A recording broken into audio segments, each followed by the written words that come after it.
வணக்கம்டா கொத்தடிமைகளா. இன்னும் 100 யூடியூபர்ஸை இறக்குனாலும், இன்னும் 100 நடிகர்களை விஜய்க்கு எதிராக திருப்பினாலும், இன்னும் எவ்வளவு கூட்டணி வச்சாலும், எல்லா நியூஸ் சேனலையும் விஜய் பத்தி நெகட்டிவா ஓட சொன்னாலும், மக்கள் விஜய் கொடுக்கிற ஆதரவை எந்த கும்பனாலும் தடுக்க முடியாதுன்னு உங்களுக்கே நல்லா தெரியும். பெண்கள் ஓட்டி எம்ஜிஆருக்கு போக கூடாதுன்னு எம்ஜிஆர் மேல ஃபேக் நெரட்டிவ் செட் பண்ணாங்க. விஜயகாந்த் ஒரு குடிகாரு, அரசியல் தெரியாது, மீடியா வச்சு நெரட்டிவ் செட் பண்ணி ஜோக்கர் ஆக்குனீங்க. அதே மாதிரி விஜய் மேல இப்போ ஒரு நெரட்டிவ் செட் பண்ண பாக்குறாங்க. விஜயகாந்த் இழந்த மாதிரி விஜய் இழக்க கூடாத மக்களே. கரூர் பிரச்சனைல விஜயை வீழ்த்த நினைச்சாங்க, முடியல. பல வாடகை வாய்களை விட்டு பேச வச்சாங்க, அப்பவும் வீழ்த்த முடியல. இப்ப டிவிக்கு பெண்கள் சப்போர்ட் அதிகமா இருக்குன்னு புதுசா தனிப்பட்ட வாழ்க்கையில கை வைக்க பாக்குறாங்க. இப்பவும் வீழ்த்த முடியாதுடா.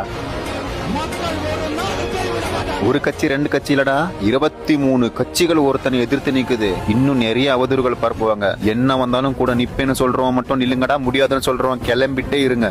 வரலாறு பேசுவோம். ஒருத்தனை தனியா நேருக்கு நேரா எதிர்த்து நிக்க திராணி இல்லாம பொய் அவதூறு பரப்பியும் பர்சனல் அட்டாக் பண்ணியும் அவன்கிட்ட தோத்து மண்டிட்டுச்சு ஒரு கூட்டம்.